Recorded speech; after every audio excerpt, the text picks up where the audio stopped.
আসসালামু আলাইকুম viewers, welcome back my channel. আপনি কি বিভিন্ন প্রয়োজনে দেশের বাইরে যাওয়ার কথা ভাবছেন?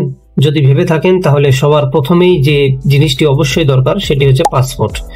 আর এই পাসপোর্টের জন্য খুব সহজে অনলাইনে আবেদন করতে পারবেন ঘরে বসেই আপনার হাতে থাকা স্মার্টফোন অথবা কম্পিউটার দিয়ে।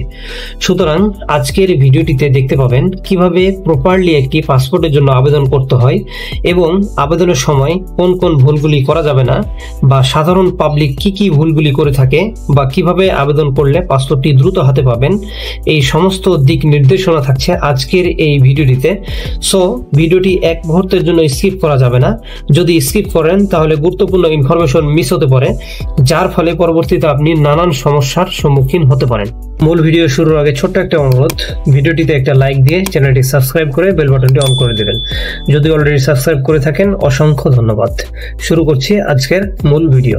প্রথমে আপনারা ফোন অথবা কম্পিউটার থেকে যে কোনো একটি ব্রাউজার ওপেন করে নেবেন। আমি ক্রোম ব্রাউজারটি ওপেন করে নিচ্ছি। ওপেন করে নিয়ে সার্চ বারে লিখবেন ই পাসপোর্ট, দেন সার্চ করবেন। দেন সবার উপরে যে ওয়েবসাইটটি দেখতে পাচ্ছেন www.epassport.gov.bd, এটা ই পাসপোর্টের সরকারি ওয়েব পোর্টাল। এখানে আপনারা ক্লিক করবেন। দেন এরকম একটা ইন্টারফেস আপনাদের সামনে চলে আসবে। এরপরে সিম্পলি আপনারা অ্যাপ্লাই অনলাইন এই অপশনটির উপর ক্লিক করবেন। আমি ক্লিক করছি। ক্লিক করার পরে স্টেপ 1 দেখতে পাচ্ছেন check availability of e passport in your region, অর্থাৎ যে অঞ্চল থেকে আপনি পাসপোর্টটি বানাতে দিচ্ছেন সেখানে ই পাসপোর্টের অফিস অ্যাভেলেবল আছে কিনা সেটা আপনাকে চেক করে নিতে হবে। তো এখানে দেখতে পাচ্ছেন are you applying from Bangladesh. যদি আপনি বাংলাদেশ থেকে অ্যাপ্লাই করে থাকেন সেক্ষেত্রে ইয়েস চুজ করবেন, এবং দেশের বাইরে থেকে হলে নো চুজ করবেন। নো চুজ করে নিয়ে নিচে দেখতে পাচ্ছেন select the country of your present address, অর্থাৎ যেই দেশে আপনি বর্তমানে বসবাস করছেন সেই দেশটি এখানে চুজ করে নেবেন। ফর এক্সাম্পল আমি অস্ট্রেলিয়া এখানে দিয়ে দিচ্ছি, অস্ট্রেলিয়া। দেন এখানে দেখতে পাচ্ছেন সিলেক্ট বাংলাদেশ মিশন, অর্থাৎ কোন এম্বাসি থেকে আপনি পাসপোর্টটি বানাতে চান সেটা চুজ করতে হবে। এখানে ক্যানবেরা এবং সিডনি দেখা যাচ্ছে, এটা এভাবে চুজ করে নেবেন। দেন কন্টিনিউ ক্লিক করবেন। তো সিম্পলি আমি যেহেতু বাংলাদেশ থেকে অ্যাপ্লাই করব, আমি ইয়েস চুজ করছি। চুজ করে নিয়ে নিচের দিকে দেখতে পাচ্ছেন select district of your present address, অর্থাৎ বর্তমানে আপনি কোন জেলায় বসবাস করছেন সেটা চুজ করতে হবে। আমি দিয়ে দিচ্ছি। দেন এখানে select the police station nearest to your present address, অর্থাৎ এখান থেকে আমার নিকটস্থ যে পুলিশ স্টেশন অর্থাৎ থানা সেটা চুজ করতে হবে। আমি এখানে চুজ করে নিচ্ছি।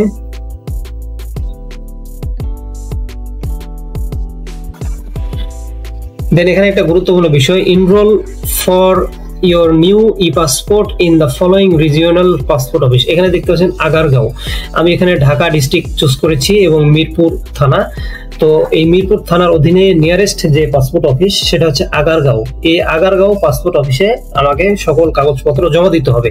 এইভাবে আপনাদের যেই পাসপোর্ট অফিসটা এখানে সাজেস্ট করবে সেই পাসপোর্ট অফিসে আপনাদের সকল কাগজপত্র জমা দিতে হবে।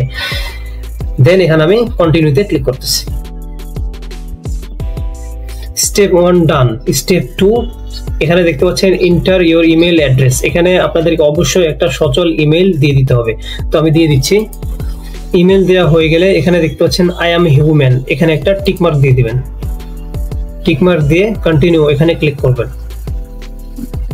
Step 2 complete. এরপরে স্টেপ 3, এখানে বলা হয়েছে এন্টার ইউর অ্যাকাউন্ট ইনফরমেশন। এখানে আপনার অ্যাকাউন্টের ইনফরমেশন প্রোভাইড করতে হবে। তো প্রথমে ক্রিয়েট ইউর অ্যাকাউন্ট ক্রিয়েট করতে হলে ইমেল অ্যাড্রেস, আপনাকে ইমেল অ্যাড্রেস দিতে হবে। যেহেতু আমি স্টেপ 2 তে ইমেল দিয়েছিলাম বা আপনারা দিয়েছেন সেটা অটোমেটিক এখানে চলে আসবে।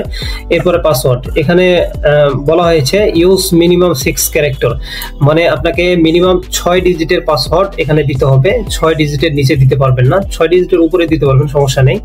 এরপর আরেকটি শর্ত, উইথ লিস্ট 1 লোয়ার কেস, মানে একটা ছোট হাতের অক্ষর থাকতে হবে, 1 আপার কেস একটা বড় হাতের অক্ষর থাকতে হবে, এন্ড 1 ডিজিট এবং একটা ডিজিট থাকতে হবে, ফর এক্সাম্পল স্টার হ্যাশ এরকম টাইপ কিছু। ওকে, তো আমি আমার পাসওয়ার্ডটি দিয়ে দিচ্ছি। দেন এখানে দেখতে পাচ্ছেন রিটাইপ পাসওয়ার্ড, সেম পাসওয়ার্ডটি এখানে দিয়ে দিতে হবে। পাসওয়ার্ড দেওয়া হয়ে গেলে নিচের দিকে স্ক্রল করে চলে আসবেন, এখানে দেখতে পাচ্ছেন পার্সোনাল ইনফরমেশন। তো এখানে এসে অনেকেই অনেক ভুল করে থাকেন গিভেন নেম এবং সারনেমের ক্ষেত্রে। গিভেন নেম কি দিবেন এবং সারনেম কি দিবেন অনেক দ্বিধাদ্বন্দ্বে পড়ে যান। তো আমি আপনাদেরকে ডাউট ক্লিয়ার করে দিচ্ছি। তো গিভেন নেম হচ্ছে অপশনাল, এখানে দিলেও চলবে না দিলেও চলবে, কোনো কিছু না লিখলেও চলবে, কিন্তু সারনেম অবশ্যই আপনাকে দিতে হবে, মাস্ট দিতে হবে। যদি কারো নামের একটি মাত্র অংশ হয় সেক্ষেত্রে সারনেমে সে একটি নাম লিখে দিবে, যদি তার নামে দুইটি অংশ হয় সেক্ষেত্রে গিভেন নেমে একটা অংশ এবং শেষের অংশটা সারনেমে লিখতে হবে। যদি তার তিনটি অংশ হয় সেক্ষেত্রে প্রথম দুইটি অংশ গিভেন নেমে এবং সারনেমে শেষের অংশটি লিখে দিতে হবে। তো এইভাবে আপনি গিভেন নেম এবং সারনেম লিখে দিবেন। তো আমি আমারটা লিখে দিচ্ছি। দেন গিভেন নেম এবং সারনেম দেওয়ার পরে দেখতে পাচ্ছেন এখানে full name as per NID অনুসারে উপরে বসে গেছে। এখানে দেখতে পাচ্ছেন মোবাইল নাম্বার, এখানে অবশ্যই আপনাকে ভ্যালিড মোবাইল নাম্বার দিতে হবে, কান্ট্রি কোড 88 এটা থাকবে। দেন এখানে আমি মোবাইল নাম্বারটা দিয়ে দিচ্ছি। দেন এখানে দেখতে পাচ্ছেন আই এম হিউম্যান, এটা এখানে টিক মার্কে দিয়ে দিবেন। টিক মার্ক দেওয়া হয়ে গেলে ক্রিয়েট অ্যাকাউন্ট এখানে ক্লিক করবেন। তো এখানে একটা নোট দেখতে পাচ্ছেন 6 application can be applied with 1 account. এই একটা অ্যাকাউন্টে আপনি 6টা অ্যাপ্লিকেশন করতে পারবেন। তো আমি ক্রিয়েট অ্যাকাউন্ট এখানে ক্লিক করছি। তো এখানে দেখতে পাচ্ছেন স্টেপ 4 এ অ্যাক্টিভেট ই পাসপোর্ট অ্যাকাউন্ট। এখানে যে জিমেইলটা দিয়েছিলেন সেখানে একটা মেইল চলে গেছে এবং সেখান থেকে আপনার পরবর্তী স্টেপ শুরু হবে। তো যদি আপনি মেইল না পান তাহলে আপনি নরমালি স্প্যাম ফোল্ডারে চেক করবেন এবং স্প্যাম ফোল্ডারেও যদি না পান সেক্ষেত্রে আপনাকে পুনরায় অ্যাক্টিভেট মেইলটি রিসেন্ড করতে হবে, তাহলে আপনি মেইলটি পেয়ে যাবেন। তো আমি সেই জিমেইলে চলে যাচ্ছি।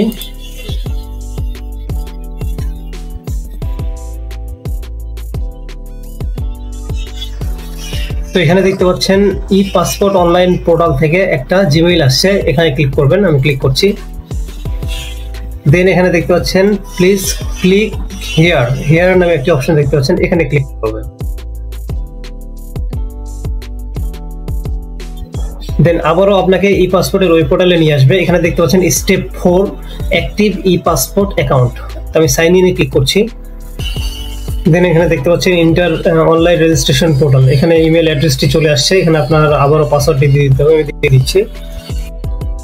আই এম হিউম্যান, এটা টিক মার্কে দিয়ে দিবেন। টিক মার্ক দিয়ে সাইন ইন এখানে ক্লিক করবেন।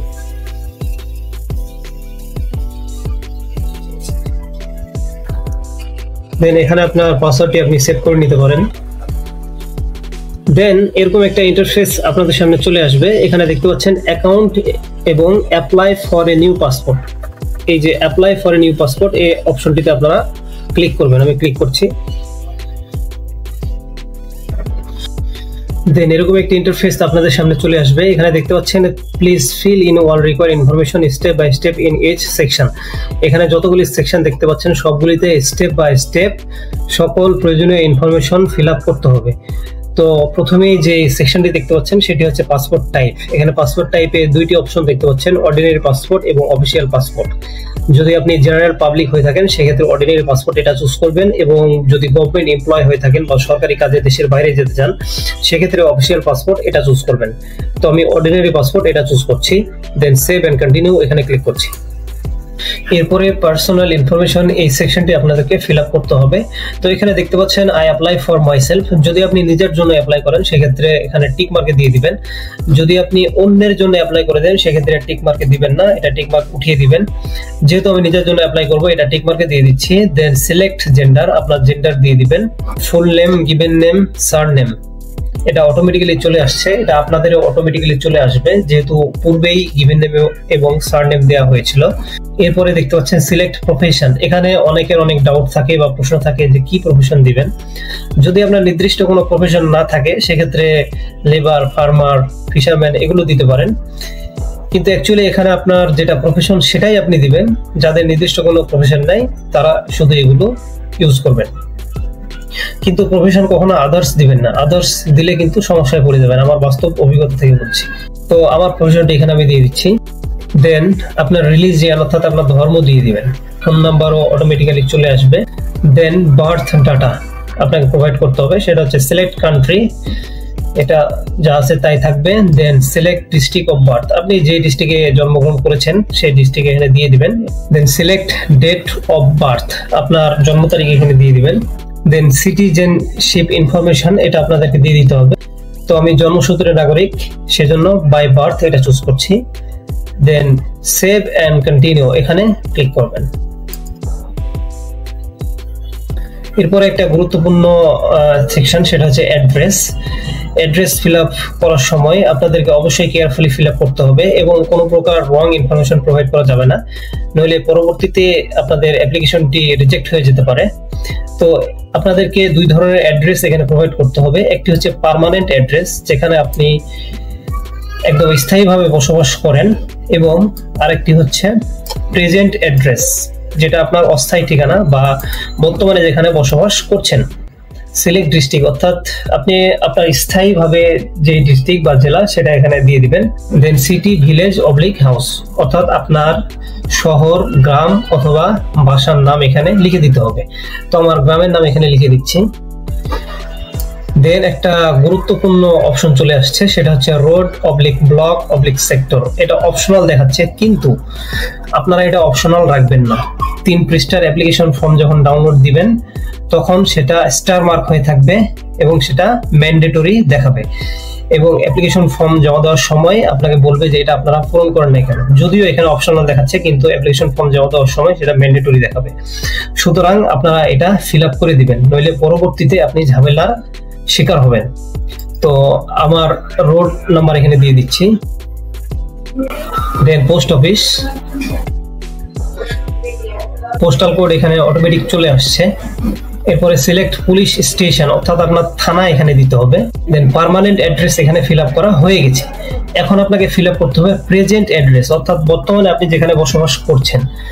তো এখানে একটা কথা হচ্ছে যে present address is the same as permanent. যদি আপনার প্রেজেন্ট অ্যাড্রেস এবং পার্মানেন্ট অ্যাড্রেস একদম সেম হয়, সেক্ষেত্রে এখানে টিক মার্ক দিয়ে দিবেন, তাহলে আপনাকে নিচে কোনো ইনফরমেশনগুলি ফিল আপ করতে হবে না। পার্মানেন্ট অ্যাড্রেস এবং প্রেজেন্ট অ্যাড্রেস দেওয়ার ক্ষেত্রে আরো একটি লক্ষণীয় বিষয় হচ্ছে, যদি আপনি পার্মানেন্ট অ্যাড্রেস এবং প্রেজেন্ট অ্যাড্রেস সেম দেন, সেক্ষেত্রে পুলিশ ভেরিফিকেশন শুধুমাত্র এক জায়গায় হবে, এবং পার্মানেন্ট অ্যাড্রেস এবং প্রেজেন্ট অ্যাড্রেস যদি আলাদা আলাদা দেন, সেক্ষেত্রে দুই জায়গাতেই পুলিশ ভেরিফিকেশন হবে। সুতরাং এক্ষেত্রে পার্মানেন্ট এবং প্রেজেন্ট অ্যাড্রেস সেম দেওয়াটাই ভালো। এবং যদি আপনার প্রেজেন্ট অ্যাড্রেস এবং পার্মানেন্ট অ্যাড্রেস দুইটি আলাদা হয়, সেক্ষেত্রে এখানে টিক মার্ক দিবেন না। সেক্ষেত্রে নিচের দিকে যে ইনফরমেশনগুলি আছে সেগুলি সবগুলি ফিল আপ করে দিতে হবে। তো আমার যেহেতু প্রেজেন্ট এবং পার্মানেন্ট অ্যাড্রেস আলাদা, আমি দুটোই ফিল আপ করে দিচ্ছি। এখানে সিলেক্ট কান্ট্রি, সিলেক্ট ডিস্ট্রিক্ট এখানে চুজ করে দিচ্ছি। সিটি, ভিলেজ অর হাউস নাম এখানে দিয়ে দিতে হবে। দেন রোড, ব্লক, সেক্টর এটা অপশনাল হলেও আপনারা দিবেন। দেন সিলেক্ট পোস্ট অফিস, দেন পোস্টাল কোড এখানে অটোমেটিক চলে আসবে। এরপরে সিলেক্ট পুলিশ স্টেশন, অর্থাৎ আপনার থানা। দেন থানা দেওয়ার সাথে সাথে আপনার রিজিওনাল পাসপোর্ট অফিসটি এখানে সাজেস্ট করবে। তো দেখুন এখানে আমার রিজিওনাল পাসপোর্ট অফিসটি চলে আসছে আগারগাঁও। আপনি যেই নিয়ারেস্ট থানা দিবেন, সেই থানার অধীনে যে পাসপোর্ট অফিস থাকবে সেটা আপনাকে সাজেস্ট করবে, এবং সেই পাসপোর্ট অফিসে আপনাকে সকল কাগজপত্র জমা দিতে হবে। তো এখানে একটা নোট দেখতে পাচ্ছেন, you would not able to enroll or cancel this application for other passport office. মানে আপনি আদার কোনো পাসপোর্ট অফিসে, এই যে আগারগাঁও পাসপোর্ট অফিস ছাড়া, অর্থাৎ আপনার যেটা রিজিওনাল পাসপোর্ট অফিস সাজেস্ট করবে, সেই পাসপোর্ট অফিস ছাড়া অন্য কোনো পাসপোর্ট অফিস থেকে আপনি আপনার কাগজ ক্যান্সেল করাতে পারবেন না, আবার সেখানে জমাও দিতে পারবেন না।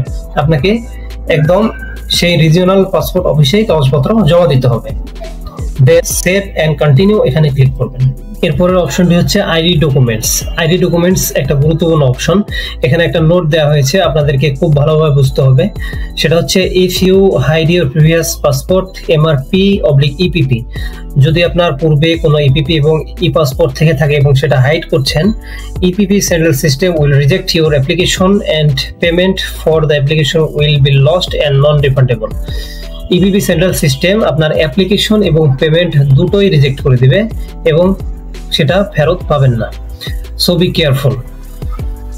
আবার আপনি যদি এটা মনে করেন যে আপনার পূর্বে পাসপোর্ট ছিল কিন্তু এখানে উল্লেখ করবেন না, আবার এটাও মনে করছেন যে ধরাও খাবেন না, কিন্তু আপনার ধারণা সম্পূর্ণ ভুল। আপনি যখন ফিঙ্গারপ্রিন্ট দিবেন তখন অটোমেটিক্যালি ধরা খেয়ে যাবেন, যেহেতু আপনি পূর্বে এমআরপি অথবা ই পাসপোর্টের জন্য ফিঙ্গারপ্রিন্ট দিয়েছিলেন। সো বি কেয়ারফুল, এখানে এটা করা যাবে না।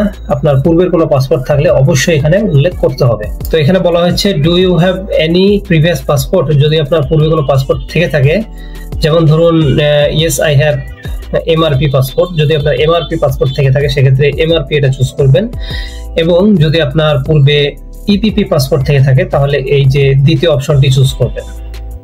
যেহেতু আমি নতুনভাবে পাসপোর্টের জন্য অ্যাপ্লাই করছি, সেক্ষেত্রে আমি 3 নাম্বার যে অপশনটি দেখতে পাচ্ছেন, no I don't have any previous passport, hand written passport, এটা চুজ করবেন।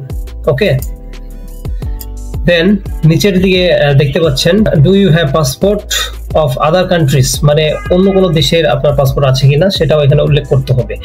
যেহেতু আমার নাই, নো আই ডোন্ট হ্যাভ, এটা চুজ করবেন। দেন এখানে আপনাকে দিতে হবে আইডেন্টিফিকেশন ইনফরমেশন, অর্থাৎ আপনার এনআইডি কার্ডের নাম্বার এখানে দিয়ে দিতে হবে। তো আমার এনআইডি কার্ডের নাম্বারটি এখানে দিয়ে দিচ্ছি।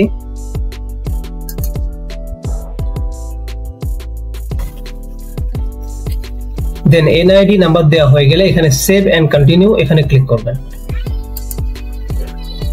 আইডি ডকুমেন্টস কমপ্লিট হলো। এরপরে প্যারেন্টাল ইনফরমেশন, অর্থাৎ আপনারা বাবা মায়ের তথ্য এখানে প্রদান করতে হবে। তো বাবা মায়ের তথ্য প্রদান করার আগে কিছু বিষয় আপনাদের অবশ্যই জেনে নেওয়া দরকার। সেটা হচ্ছে এখানে ফাদার্স নেম অ্যাজ পার NID/BRC, এই এখানে ফাদার্স নেম ফিল আপ করার সময় অনেকে কনফিউজড হয়ে যান যে বাবার এনআইডি অনুসারে এখানে বাবার নাম হবে নাকি আমার নিজের এনআইডি অনুসারে বাবার নাম হবে। তো এর উত্তর হচ্ছে আপনার নিজের এনআইডি অনুসারে এখানে বাবার নাম হবে, যেহেতু আপনার নিজের জন্য অ্যাপ্লাই করছেন।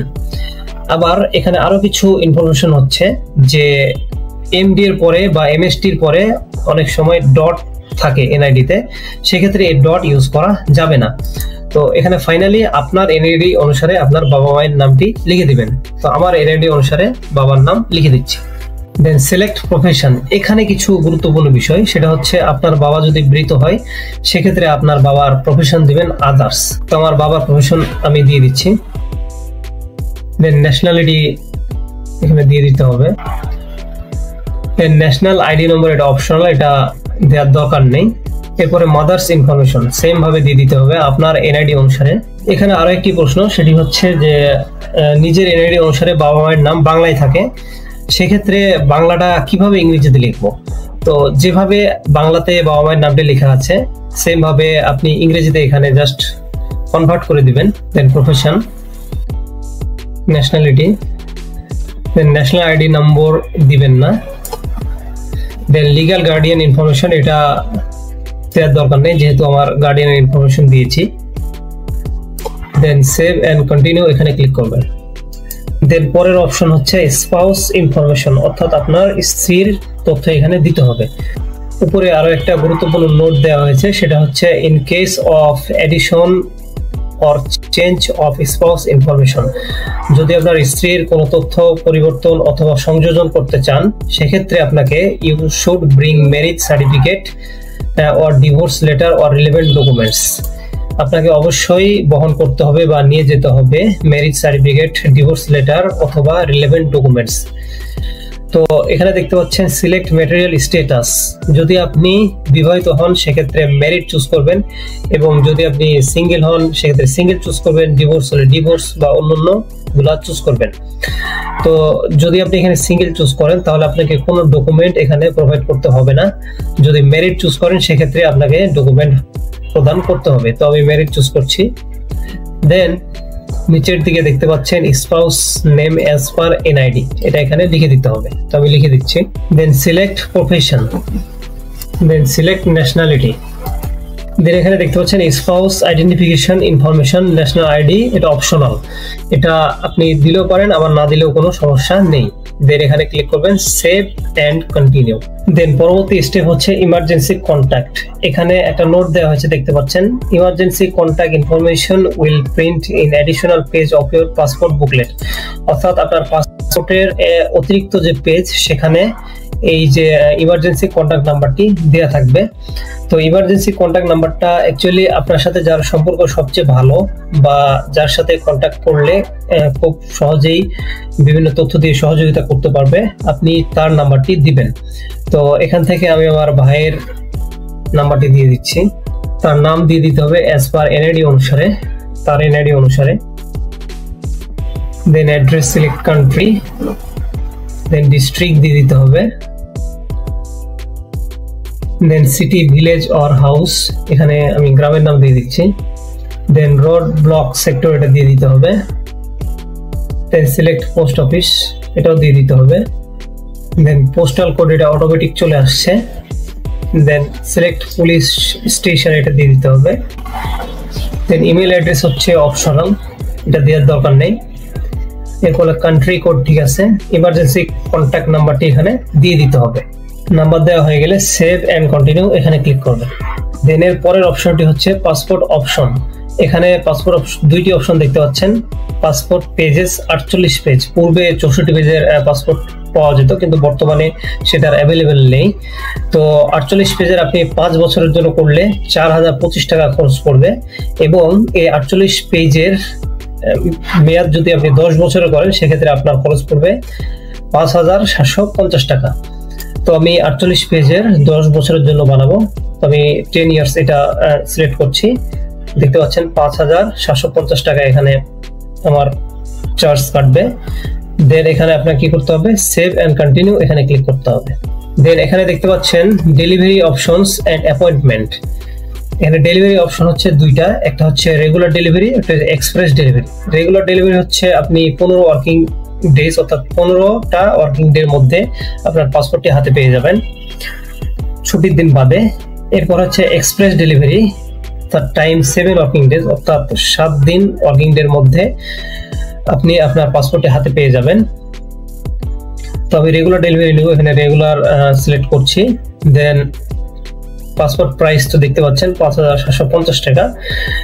এরপরে দেখতে পাচ্ছেন অ্যাপয়েন্টমেন্ট ডেট এখানে চলে আসছে। তো অ্যাপয়েন্টমেন্ট ডেট আপনারা যদি ঢাকার ভিতরে হয় সেক্ষেত্রে অ্যাপয়েন্টমেন্ট ডেট পাবেন, এবং যদি আপনি ঢাকার বাইরে হয়ে থাকেন সেক্ষেত্রে আপনি অ্যাপয়েন্টমেন্ট ডেট পাবেন না, যে কোনো অফিস ডেতে গেলেই হবে।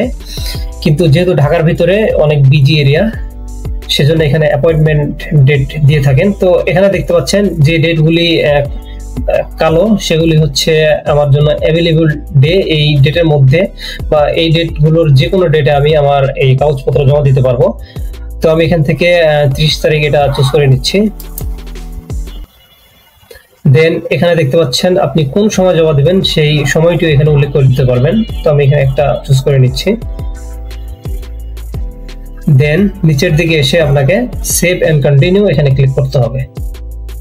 দেন এরকম একটা ইন্টারফেস আপনাদের সামনে চলে আসবে। এখানে দেখতে পাচ্ছেন overview of application data, please check before submission, অর্থাৎ সাবমিট করার আগে আপনি অবশ্যই এটা বারবার পড়ে দেখে নেবেন, এবং যদি কোনো ভুল এখানে দেখতে পান সেক্ষেত্রে এই যে এডিট একটা অপশন দেখতে পাচ্ছেন, এখানে ক্লিক করে আপনি পুনরায় আপনার ডাটাটি চেঞ্জ করে নিতে পারবেন, এবং যদি আপনি সাবমিট করে ফেলেন সেক্ষেত্রে আপনি আর এডিট করতে পারবেন না বা এডিট করার আর কোনো অপশন পাবেন না। তো একদম নিচের দিকে চলে আসবেন, আসার পরে আপনার সবকিছুই যদি ঠিক থাকে, আমি শপথ করে বলছি যে আবেদন পত্রে প্রদত্ত সকল তথ্য সত্য, এই সকল কিছু যদি আপনি শপথ করে মেনে নেন যে সবকিছুই সত্য, সেক্ষেত্রে এখানে একটা টিকমার্ক দিয়ে দিবেন। টিকমার্ক দিয়ে এখানে confirm and proceed to payment এখানে ক্লিক করবেন। দেন এরকম একটা ইন্টারফেস আপনাদের সামনে চলে আসবে। এখানে দেখতে পাচ্ছেন please select A payment option, এখানে পেমেন্ট অপশন সিলেক্ট করতে বলা হচ্ছে। তো নিচের দিকে স্ক্রল করে আসলে এখানে আপনার ওআইডি অর্থাৎ অনলাইন রেজিস্ট্রেশন আইডি এখানে দেখতে পাচ্ছেন। তো আর একটু নিচের দিকে স্ক্রল করে আসলে এখানে পেমেন্ট অপশনটি দেখতে পাচ্ছেন। এখানে আপনি দুইভাবে পেমেন্ট করতে পারবেন, অনলাইন পেমেন্ট অথবা অফলাইন পেমেন্ট।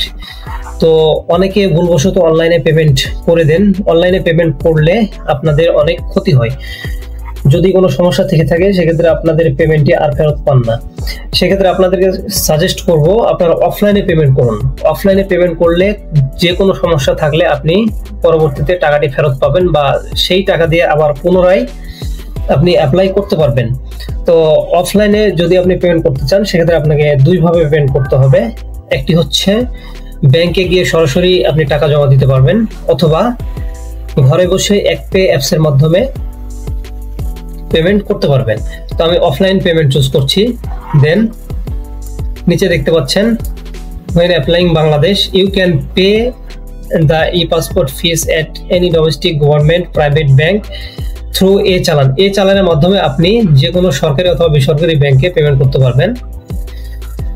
তো এখানে দেখুন চলে আসছে অ্যাপ্লিকেশন সাবমিটেড, অর্থাৎ আমার অ্যাপ্লিকেশনটি সাবমিট করা হয়েছে। দেখতে পাচ্ছেন অ্যাপ্লিকেশন সামারি, এখানে দুইটি অপশন দেখতে পাচ্ছেন, প্রিন্ট সামারি এবং download application form or printing. এখানে আপনাদেরকে দুইটি ডাউনলোড করে নিতে হবে। তো প্রথমে আমি প্রিন্ট সামারি এটা ডাউনলোড করে নিচ্ছি, এখানে ক্লিক করব। AnyDesk প্রিন্টার এখানে আসার পরে এখানে দেখতে পাচ্ছেন সেভ অ্যাজ পিডিএফ, এটা পিডিএফ আকারে আপনি সেভ করে নেবেন। তো আমি ডেস্কটপে সেভ করছি, এটা ডেস্কটপ সিলেক্ট করে নিচ্ছি, দেন সেভে ক্লিক। তো প্রিন্ট সামারি আমার ডেস্কটপে সেভ হয়ে গেছে। এরপরে হচ্ছে download application form for printing, এটা 3 পৃষ্ঠার একটা অ্যাপ্লিকেশন, এটা এখান থেকে ডাউনলোড করে নেবেন। ডাউনলোডে ক্লিক করছি, already registration form download complete. So এখানে দেখতে পাচ্ছেন 3 পৃষ্ঠার অ্যাপ্লিকেশন ফর্ম এবং 1 পৃষ্ঠার প্রিন্ট সামারি ডাউনলোড হয়ে গেছে। এখন পরবর্তী কাজ আপনাদের যেটা করতে হবে সেটা হচ্ছে এই দুইটা ডকুমেন্ট আপনারা প্রিন্ট দিবেন। প্রিন্ট দিয়ে এর সাথে আপনার এনআইডি কার্ডের ফটোকপি নিয়ে ব্যাংকে গিয়ে টাকা জমা দিয়ে আসবেন। দেন টাকা জমা দেওয়ার পরে আপনাদেরকে একটা পেমেন্ট স্লিপ দেওয়া হবে। সেই স্লিপ দেখে এই 3 পৃষ্ঠার অ্যাপ্লিকেশন ফর্মের 84, 85, 86, 87 নম্বর অপশনটি ফিল আপ করে দিবেন। তো আপনাদেরকে আমি দেখিয়ে দিচ্ছি। সো এটা হচ্ছে সেই 3 পৃষ্ঠার অ্যাপ্লিকেশন ফর্মের 84, 85, 86 এবং 87 নম্বর অপশন। তো 84তে ব্যাংক নেম, এটা আপনি যে ব্যাংকে পেমেন্ট করেছেন সেই ব্যাংকের নাম লিখে দিবেন। 85 নম্বর হচ্ছে পেমেন্ট রেফারেন্স নম্বর, যেটা পেমেন্ট স্লিপে আপনারা পেয়ে যাবেন। এরপরে 86 নম্বরে দেখতে পাচ্ছেন পেমেন্ট ডেট, আপনি যে ডেটে পেমেন্ট করেছেন সেই ডেটটি এখানে লিখে দিবেন। এবং 87 নম্বর হচ্ছে পেইড অ্যামাউন্ট, অর্থাৎ আপনি যত টাকা পেমেন্ট করেছেন সেম টাকা এখানে লিখে দিবেন। সো ব্যাংকে পেমেন্ট করা হয়ে গেলে পরবর্তী যে কাজটি আপনাদের করতে হবে সেটি হচ্ছে প্রয়োজনীয় সকল ডকুমেন্ট নিয়ে পাসপোর্ট অফিসে গিয়ে জমা দিয়ে আসা। তো আপনার যদি অ্যাপয়েন্টমেন্ট ডেট থাকে তাহলে আপনাকে সেই ডেটে গিয়েই কাগজপত্র জমা দিয়ে আসতে হবে, এবং যদি আপনার অ্যাপয়েন্টমেন্ট ডেট না থাকে তাহলে যে কোনো অফিস ডেটে গেলে আপনি কাগজপত্র জমা দিতে পারবেন, 2-3 দিনের মধ্যে গেলেই হবে। তো কি কি কাগজপত্র সাথে নিয়ে যেতে হবে তা আপনাদেরকে এই পাসপোর্টের ওয়েব পোর্টাল থেকে দেখিয়ে দিচ্ছি।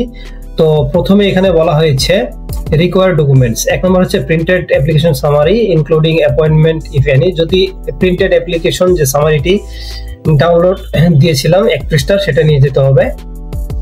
যদি অ্যাপয়েন্টমেন্ট ডেট থাকে সেটা সাথে নিয়ে যেতে হবে। এরপরে 2 নম্বর হচ্ছে identification documents, NID card or birth certificate. যদি আপনি এনআইডি দিয়ে অ্যাপ্লিকেশন করে থাকেন সেক্ষেত্রে এনআইডি কার্ড নিয়ে যাবেন, এবং যদি বার্থ সার্টিফিকেট দিয়ে অ্যাপ্লিকেশন করে থাকেন সেক্ষেত্রে বার্থ সার্টিফিকেট নিয়ে যাবেন। এরপরে পেমেন্ট স্লিপ, আপনাকে ব্যাংকে থেকে যে পেমেন্ট স্লিপটি দেওয়া হয়েছিল সেই পেমেন্ট স্লিপটি মাস্ট বি নিয়ে যেতে হবে। এরপরে প্রিভিয়াস পাসপোর্ট ইফ এনি, যদি আপনার পূর্বের কোনো পাসপোর্ট থেকে থাকে সেই পাসপোর্টটি সাথে নিয়ে যেতে হবে। এরপরে 5 নম্বর হচ্ছে জিও/এনওসি ফর গভর্নমেন্ট সার্ভিস হোল্ডার। যদি আপনি সরকারি চাকরিজীবী হয়ে থাকেন সেক্ষেত্রে জিও অর্থাৎ গভর্নমেন্ট অর্ডার অথবা এনওসি নন অবজেকশন সার্টিফিকেট, এটা নিয়ে যেতে হবে। এরপর হচ্ছে 6 নম্বরে further documents depends on application nature correction. এটা হচ্ছে তথ্য সংশোধনের ক্ষেত্রে প্রয়োজনীয় কাগজপত্র নিয়ে যেতে হবে যদি থাকে। ধরুন আপনি একটা তথ্য সংশোধন করবেন, সেক্ষেত্রে আপনার সঠিক যে কাগজটা সেটা আপনাকে ওখানে প্রোভাইড করতে হবে, সেটা নিয়ে যেতে হবে। এরপর হচ্ছে প্রিন্টেড অ্যাপ্লিকেশন ফর্ম, অর্থাৎ আপনি 3 পৃষ্ঠার যে অ্যাপ্লিকেশন ফর্মটি ডাউনলোড দিয়েছিলেন সেটা আপনাকে নিয়ে যেতে হবে। এই সাথে এগুলোর সাথে আপনাকে অতিরিক্ত কিছু ডকুমেন্ট নিয়ে যেতে হবে যেটা পাসপোর্ট অফিসে চেক করে। সেটা হচ্ছে যেগুলো লাগে না, জাস্ট এমনি চেক করে, সেটা হচ্ছে আপনি বিবাহিত ইনফরমেশন ওখানে দিয়েছেন, তো বিবাহিত যে কাবিননামা সেটা সাথে রাখতে পারেন, অথবা আপনার ঠিকানা প্রমাণের জন্য আপনার বিদ্যুৎ বিল অথবা গ্যাস বিলের একটা কাগজ সাথে রাখতে পারেন, অথবা আপনি এটাও রাখতে পারেন আপনার চেয়ারম্যান সার্টিফিকেট, যেটাকে বলা হয় নাগরিকত্ব সনদপত্র, সেটাও সাথে রাখতে পারেন। যদি চাই তাহলে দেখাবেন।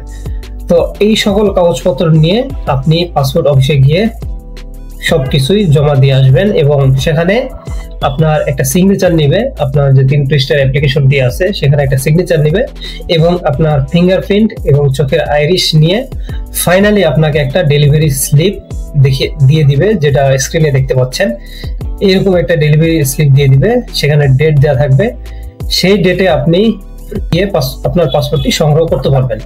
যদি আপনার পাসপোর্টটি আপনি চেক করতে চান যে কি অবস্থায় আছে, তাহলে আপনি এখানে লগ ইন করবেন, সাইন ইন করবেন। সাইন ইন করার পরে এখানে দেখতে পাচ্ছেন চেক স্ট্যাটাস, এই চেক স্ট্যাটাসে ক্লিক করবেন। এখানে ক্লিক করলে এখানে দেখতে পাচ্ছেন অনলাইন রেজিস্ট্রেশন আইডি অথবা অ্যাপ্লিকেশন আইডি। এটা হচ্ছে আপনার যে ডেলিভারি স্লিপ আপনাকে ফাইনালি দিবে আপনার বায়োমেট্রিক এনরোলমেন্ট করার পরে বা চোখের আইরিশ বা ফিঙ্গারপ্রিন্ট নেওয়ার পরে। সেই ডেলিভারি স্লিপে আপনার অনলাইন রেজিস্ট্রেশন আইডি অথবা অ্যাপ্লিকেশন আইডি দেওয়া থাকবে, সেটা এখানে দিয়ে দিবেন। দেন আপনার ডেট অফ বার্থ দিবেন, আই এম হিউম্যান, এটা এখানে টিক মার্কে দিয়ে চেকে ক্লিক করলে আপনার অ্যাপ্লিকেশনের স্ট্যাটাস অর্থাৎ বর্তমানে কি অবস্থায় আছে, হয়েছে কিনা বা আর কতদিন লাগবে, এই সকল স্ট্যাটাস জানতে পারবেন। এবং ডেলিভারি স্লিপটি কোনো মতে হারানো যাবে না। এবং ফাইনালি সেই ডেলিভারি স্লিপ দিয়েই আপনার রিজিওনাল পাসপোর্ট অফিস অর্থাৎ আঞ্চলিক পাসপোর্ট অফিস থেকে সেই পাসপোর্টটি সংগ্রহ করতে হবে।